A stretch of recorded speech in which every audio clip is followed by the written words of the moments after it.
As a graduate student, you have quite a bit of expenses.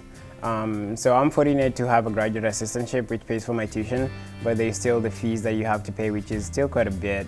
And so that's where the fund comes in. So they pay you a stipend, and when with that kind of job, the stipend is usually stifled because of the taxes. So the fund comes in and it covers those fees. And I mean, you're able to relax your mind and just focus on school without worrying too much about, okay, I'm gonna get all these late fees because I'm not paying my fees. And so I was able to finish the semester with peace in mind. And I'm really thankful for the fund for doing that.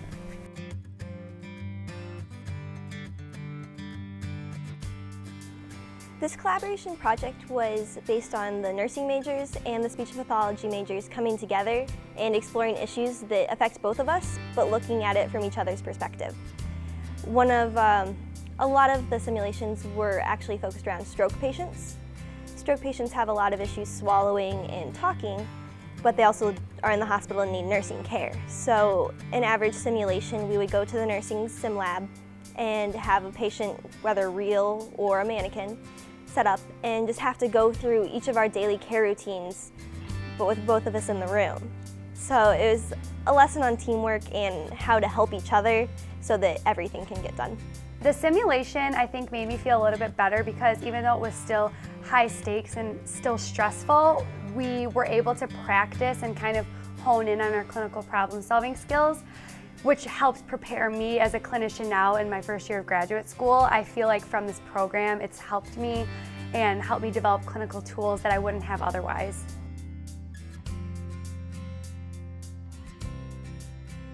The space that we're in right now is the Social Media Analytics Command Center, or SMAC as we like to call it.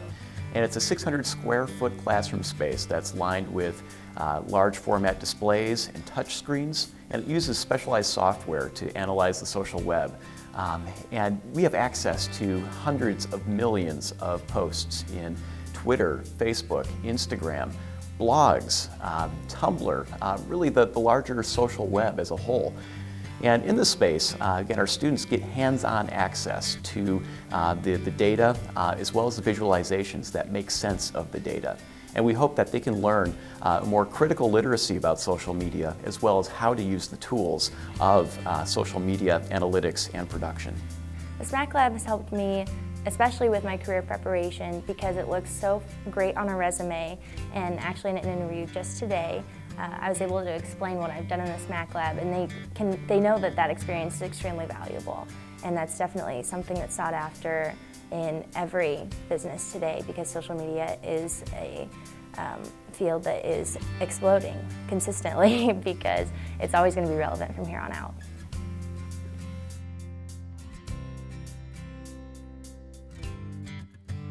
We started this internship. I have an overwhelming number of applications for it.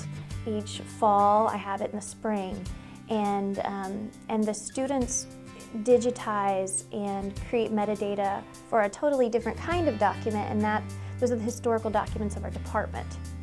Because how to assess student learning is a very big issue in higher education right now. How do we know what they're learning?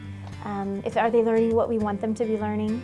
And so we've started analyzing and creating metadata for the department documents, syllabi, student projects, portfolios produced in the senior seminar.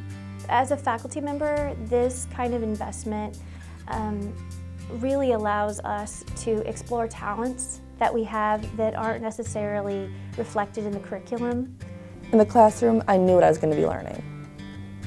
In the lab, every day or every week that I came in, I was learning something different.